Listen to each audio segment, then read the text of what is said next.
کتاب صحیح بخاری حدیث نمبر 2۔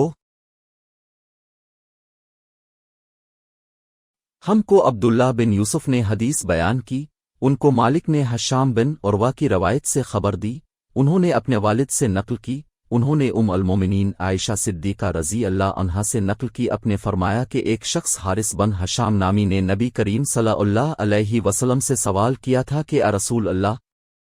اب پر وحی کیسے نازل ہوتی ہے؟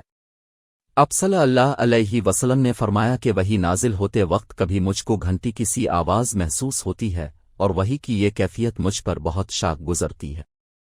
جب یہ کیفیت ختم ہوتی ہے تو میرے دل و دماغ پر اس فرشتے کے ذریعہ نازل شدہ وحی محفوظ ہو جاتی ہے، اور کسی وقت ایسا ہوتا ہے کہ فرشتہ بشکل انسان میرے پاس آتا ہے اور مجھ سے کلام کرتا ہے،